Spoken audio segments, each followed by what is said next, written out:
வாதத்தை தக்க வைத்துக் கொண்டிருக்கும் மேற்கூறப்பட்ட நிதி நிலக்குமுல் திடீரென்று தேசிய அல்லது சர்வதேச பொருளாதார நெருக்கடியினால் உடையக்கூடும். As we know from many other contexts, real estate and stock market bubbles due to either a national or international economic pressure could burst. இது வெளியிலிருந்து வந்த மூலதனம் மீண்டும் பாய்ந்தோடிவிட காரணமாகின்றது. அத்துடன் நாட்டினுள் சொத்தின் பெறுமதி வீழ்ச்சிக்கும் சென்மதி நிலுவை நெருக்கடிக்கும் பேலன்ஸ் ஆஃப் பேமெண்ட்ஸ் கிரைசிஸ் உள்நாட்டு வங்கி நெருக்கடிக்கும் இட்டுச் செல்லும்.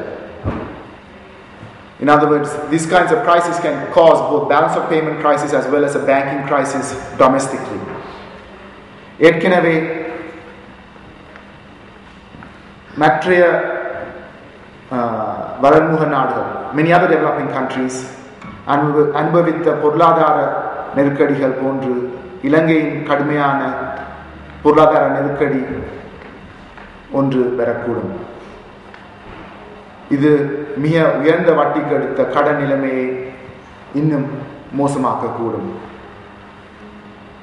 இதனால் IMF வெளிநாட்டு மூலதனக்காரரை காப்பாற்றும் நோக்கில் வரவு செலவு திட்டத்தில் பாரிய வெட்டுக்களை அமுல்படுத்துதலை கோரக்கூடும்.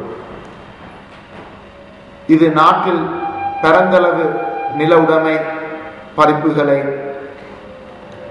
டிஸ்போசேஷன்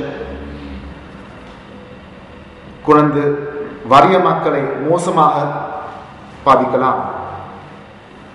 மார்க்சிய கோட்பாட்டரான டேவிட் ஹாவி உடைமை பறிப்பின் மூலம் மூலதன திரட்சியை அடைவது தற்கால பொருளாதாரத்தின் ஒரு முக்கிய குணாம்சம் என கூறுகிறார்.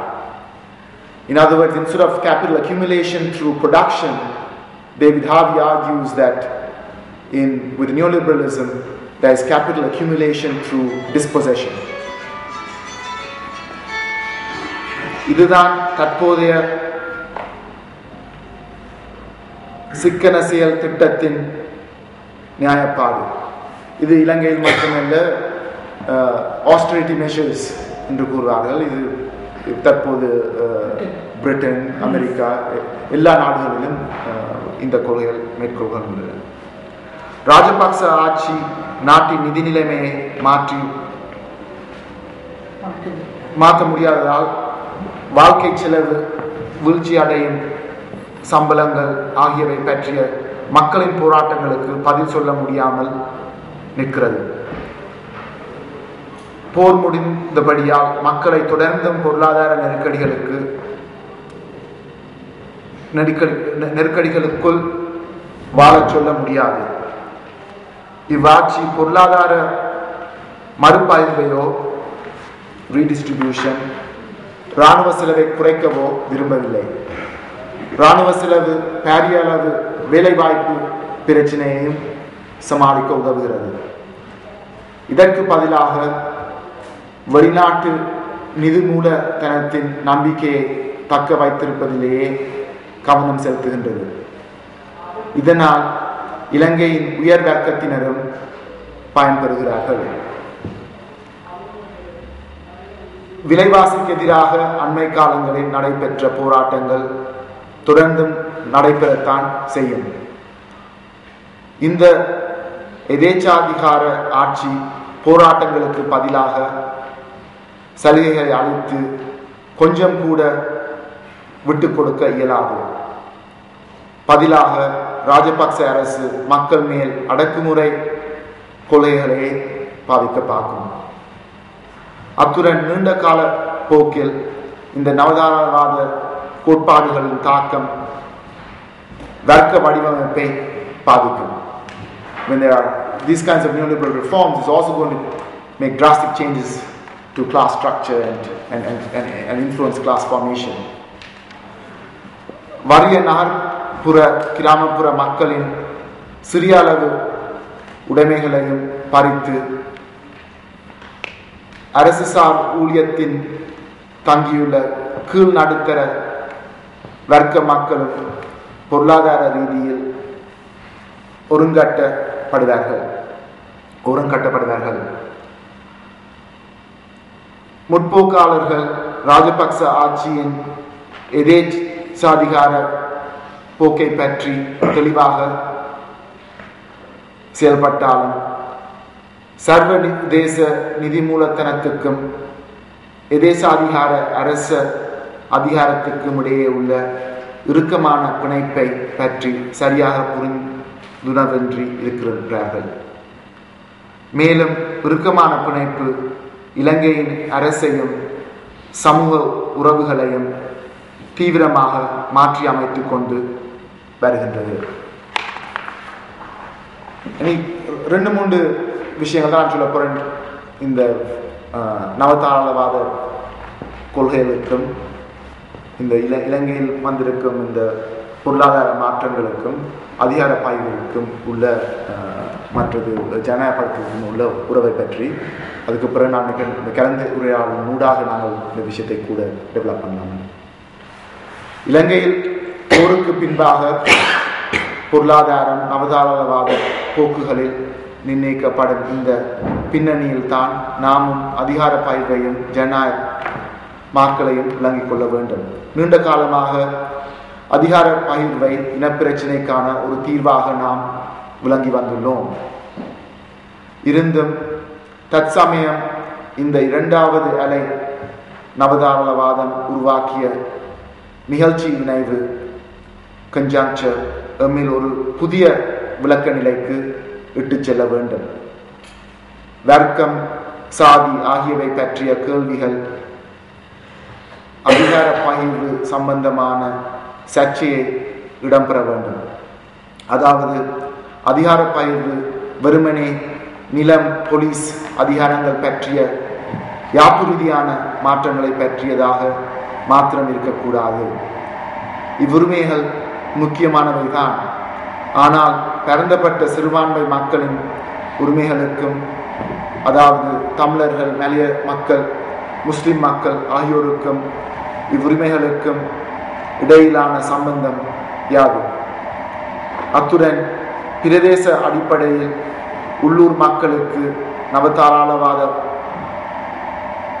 போக்குகளுக்கு எதிராக தம்மை பாதுகாக்கக்கூடிய அதிகாரங்களை கொடுப்பது பற்றியும் இவ்வதிகார பகிர்வு இருக்க வேண்டும். கொழும்பு அரசாங்கத்தின் மையப்படுத்தப்பட்ட நவதாராளவாத கொள்கைகளை எதிர்த்து நாட்டின் செல்வத்தை விளிம்பில் வாழும் மக்களுக்கு எவ்வகையில் மறுபகிர்வு செய்யலாம் என்ற கேள்விகள் முக்கியம். விளிம்புகளில் வாழும் மக்கள் கல்வி, மருத்துவ வசதிகள் எப்படி பாதிக்கப்படும் என்பதையும் முக்கியமான கேள்விகள்.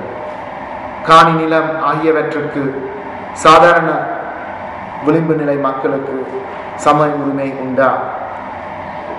இராணுவமயமாக்கல் நீக்கப்பட்டு அவர்களின் பாதுகாப்பு உறுதி செய்யப்படுமா? அத்துடன் பொருளாதார வளர்ச்சி திட்டங்கள் காரணமாக மக்களுக்கு எதிராக போலீஸ் கொடுமைகள் பிரயோகிக்கப்படுவதை இவ்வதிகார பகிர்வு தடுக்குமா என்பவை முக்கியமான கேள்விகள். இதே போன்ற கேள்விகள் ஜனநாயகப்படுத்தல் பற்றியும் எழுகின்றன.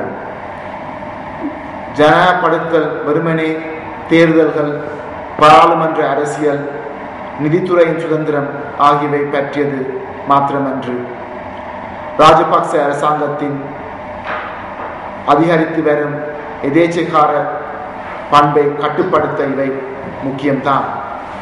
ஆனாலும் இத்தகைய எதேச்சாதிகாரத்தை எதிர்கொள்ளும் மக்களின் சமூக வாழ்வின் தரத்தையும் பண்பையும் மேம்படுத்தும் மக்களின் பங்களிப்பு, ஈடுபாடும் போராட்டங்களும் முக்கியம். இவ்வகையில் மக்கள் தமது நாளாந்த பொருளாதார வாழ்க்கையை மாற்றி அமைக்க செய்யும் போராட்டங்கள் மிக முக்கியமான ஜனநாயக வடிவ போராட்டங்கள். போருக்கு பின்பான மீள்கட்டமைப்பு, ரீகன்ஸ்ட்ரக்ஷன், பொருளாதார வளர்ச்சி திட்டங்கள், டெவலப்மெண்ட் பிளான்ஸ் பற்றிய தீர்மானங்களில் மக்கள் என்ன பங்கு உண்டு? இனி நான் நினைக்கிறேன் இந்த சில விஷயங்களை கலந்துரையாடலாக நாங்கள் யோசிக்க முயலாம் என்று. ஆனால் நான் முக்கியமாக சொல்ல வர விஷயம் என்னவென்றால், இந்த 1977 ஆண்டிலிருந்து பெரிய பொருளாதார மாற்றங்கள் நடந்து கொண்டிருக்கின்றன. இந்த போருக்கு பரவலாக பொருளாதார மாற்றங்கள் நடந்து வந்தன. போர் முடிந்த பின்பு ஒரு இரண்டாவது அலையாக இன்னும் பெரிய பொருளாதார மாற்றங்கள் இலங்கைக்குள் நடந்து கொண்டிருக்கின்றது. அதற்கும் நினைக்கிறோம் உங்கள் எல்லாரும் கூடுதலாக இப்படிப்பட்ட ஃபோரம்ஸில் விவாதித்து வந்திருக்க விஷயம் ஒரு அரசியல் தீர்வு, ஜனநாயகப்படுத்தல், அதற்கும் உள்ள உறவு என்ன? இந்த பொருளாதார மாற்றங்கள் பற்றி உங்களுக்கு விளக்கம் இல்லாமல் அரசியல் ரீதியான மாற்றங்களை கொண்டு வர்றது கஷ்டம் என்று தான் நான் நினைக்கிறேன். அப்படி அந்த தெளிவும் அந்த ஒரு விவாதமும் தேவை என்று அந்த ஒரு கருத்தை தான் நமக்கு